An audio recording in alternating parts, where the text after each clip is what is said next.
तो जय शनिदेव दोस्तों, रोज़ की तरह क्वेश्चन आंसर की सीरीज में आप सभी का स्वागत है।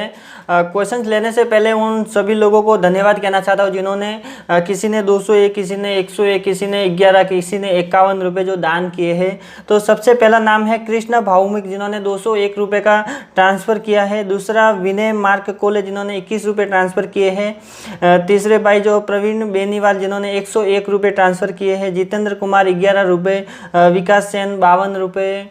ऐसे ही बहुत लोगों ने, किसी ने 11, किसी ने 21, किसी ने 51, किसी ने 501 भी किया, किसी ने 1001 भी दान किया। तो उन सभी लोगों को बहुत बहुत धन्यवाद। और आप सभी लोग, मैं रोज़ शाम को डेली 8 से 11 बजे तक जो मानसिक जाप करता हूँ, तो आपको क्या करना है कि शाम के समय आपको खाना नहीं खाना है।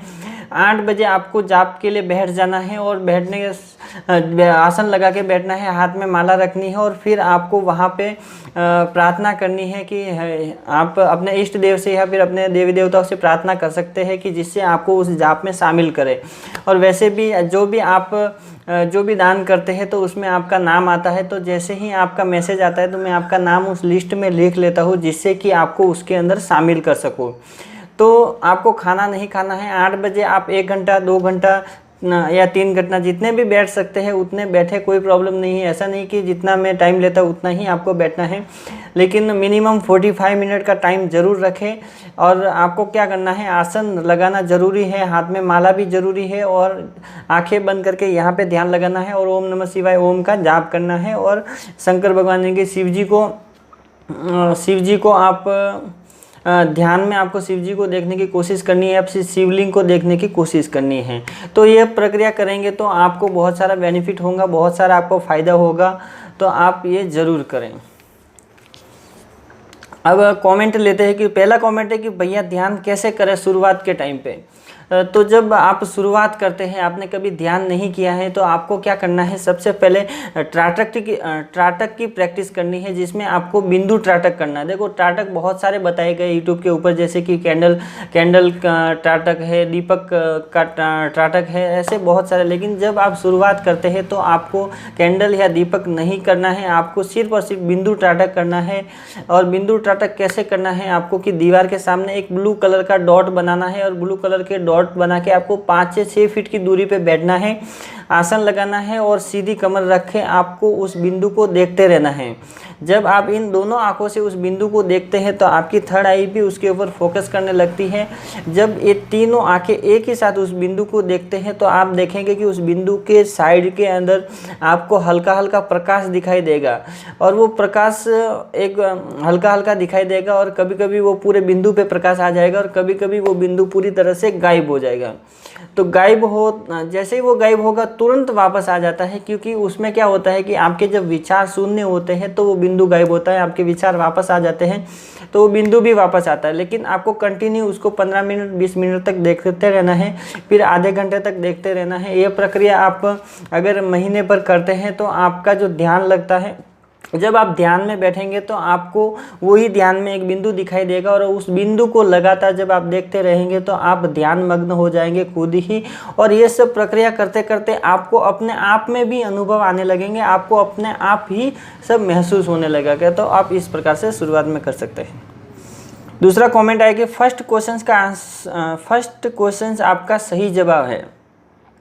जय शनिदेव, मुझे सुन के आगे और ध्यान क्या सही जा रहा है, अब आगे थर्ड आई के लिए क्या करें। तो भाई आपको क्या करना है, अब आपको सिर्फ और सिर्फ मानसिक जाप रेगुलर करना है 1 से 2 घंटे तक, और फिर उसके बाद आपको 24 आवर जाप करना है। अब 24 आवर जाप कैसे किया जाता है, जैसे कि आप सुबह उठे तो आपको जाप स्टार्ट कर देना है। आप नहा रहे, धो रहे, खाना खा रहे या कि घूमने जा रहे, कहीं पे भी आते जाते चलते फिरते आपको सिर्फ मन के अंदर बोलते रहना है, उस जाप को कंटिन्यू करते रहना। जब भी आपको याद आएगा आपको बोलते रहना, जब भी आपको याद आएगा आपको शुरुआत करना है। और रात को सोते, जब आप जाप करने के बाद सोते हैं तो भी सोते समय आपको वो जाप को कंटिन्यू रखना है, जिससे आपको बहुत सारा बेनिफिट होगा और आपकी थर्ड आई जल्दी से ओपन हो सकती है। तो आप कंटिन्यू ज़्यादा से ज़्यादा मानसिक जाप करें, आसन लगाएं, माला के साथ करें और कमर को सीधी रखें और ध्यान यहाँ पे लगाएं। आपकी थर्ड आई खोलने के जो चांसेज है वो बढ़ जाएंगे, 100% बढ़ जाएंगे। आप मेहनत करते रहिए।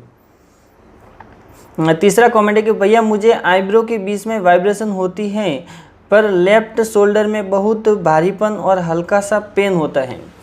तो आईब्रो के बीच में यानी कि यहाँ पे वाइब्रेशन इसके लिए होती है कि जब आप कंटिन्यू एक ही ले के ऊपर ध्यान करते हैं और जाप करते हैं, और जब यहाँ पे आप देखने की कोशिश करते हैं तो क्या होता है कि जहाँ पे आप ध्यान लगाते हैं यानी कि जहाँ आपके मन यानी कि आप जहाँ पे देखते, आंखें बंद करके जब आप जहाँ पे देखते हैं यानी कि यहाँ पे ध्यान लगाते हैं, तो जितनी भी ऊर्जा रहती है आपके शरीर की, जितनी भी ऊर्जा रहती है वो पूरी की पूरी यहाँ पे आने लगती है। तो यहाँ पे ये शोल्डर पे या फिर ईयर शोल्डर पे बहुत लोगों को पेन होता है, किसी को सिर दर्द होता है, तो वो इसके लिए होता है क्योंकि इसके लिए होता है। सॉरी दोस्तों, ओवर हीटिंग की वजह से मोबाइल का कैमरा बंद हो गया था, तो वीडियो को कंटिन्यू करते हैं। तो क्या होता है कि यहाँ पे बहुत सारी ऐसी मलिनता रहती है जो कंधों पे, घुटनों पे, सिर में जो मलिनता रहती है, जब आप जाप करते हैं तो वो मलिनता धीरे धीरे बाहर निकलती है। जिस जगह पे ज़्यादा मलिनता रहती है उस जगह पे ज़्यादा दर्द करने लगता है, हल्का सा पेन होता है और वो पूरी तरह से भारी हो जाता है। किसी किसी को नेगेटिविटी भी होती है, उसी कारण से ये कंधे भारी हो जाते हैं। तो आपको क्या करना है, कंटिन्यू जाप करते रहना है। अब जब कंटिन्यू जाप करते रहेंगे तो धीरे धीरे ये सारी चीज़ें हटने लगेगी और कुछ टाइम के बाद आपका शरीर पूरी तरीके से हल्का हो जाएगा। तो उसमें कोई प्रॉब्लम नहीं है, कर सकते। एक और कमेंट आया कि मेरे इष्ट देव हनुमान जी है, रोज़ जाप करता हूँ, दीपक की लो में हनुमान जी का गदा बन गया है। तो भाई बहुत ही अच्छी बात है, क्योंकि आप बजरंगबली का जब जाप करते हैं तो बजरंगबली महाराज की कृपा बहुत लोगों पे जल्दी होने लगती है। और जितने भी जो त्वरित देवता है, जो साक्षात देवता इस धरती पे, जो कलयुग के जो देवता है वो शनिदेव महाराज और बजरंगबली महाराज है, कि जो भी इन देवी देवताओं की पूजा करते हैं, उन देवी देवताओं का जाप करते हैं तो उनको उनकी कृपा जल्दी ही होने लगती है। तो बहुत ही अच्छी बात है आपके लिए, आप कंटिन्यू जाप करते रहे और उनसे प्रार्थना भी करते रहे। जो भी आप प्रार्थना करेंगे आपकी प्रार्थना की मनोकामनाएं पूरी होगी, तो ऐसा आप करते रहिए। एक और कमेंट आया कि भाई साहब मुझे सपने में सवारी आती है और मंदिर दिखाई देता है, इसका क्या मतलब है? तो भाई इसका मतलब ये होता है कि आपको कोई ना कोई इस भक्ति से जोड़ना चाहता है, चाहे वो आपके पितृ हो सकते हैं, ज़्यादा करके पितृ ही हो सकते हैं, या फिर आपकी कुल देवी या कुल देवता हो सकते हैं, या फिर आपके इष्ट देव हो सकते हैं जिनकी आप पूजा पाठ करते हैं, जिनको आप मानते हैं। तो वो क्या करते हैं, आपके व्यवहार के, आपकी सोच को, यानी कि आपकी आदतों को, आपके व्यवहार को देख के, आपके अच्छे संस्कार को देखते, आप हमेशा दूसरों की अगर सेवा भावना रखते हैं तो क्या होता है कि आपको वो लोग वो लोग आपको भक्ति के मार्ग में जोड़ना चाहते हैं, जिससे कि आपका कल्याण हो सके, आपके परिवार का कल्याण हो सके और आपको आगे सफलता मिल सके। तो ये अच्छी बात है, कोई बुरी बात नहीं है। आप कंटिन्यू आप जाप करते हैं तो अच्छी बात है, नहीं करते तो आप मानसिक जाप करना स्टार्ट करें, आपकी जो प्रगति है वो आगे होती रहेगी। तो बस दोस्तों आज के लिए इतना ही। वीडियो अच्छी लगी तो लाइक कीजिएगा, शेयर कीजिएगा अपने दोस्तों के साथ। अगर आप मेरे चैनल पे नए तो चैनल को सब्सक्राइब जरूर कीजिएगा। और आपके मन में भी किसी भी प्रकार का कोई भी सवाल है तो वीडियो के नीचे कमेंट जरूर करें, मैं उसका रिप्लाई देने की कोशिश करूँगा। तो जय शनिदेव दोस्तों।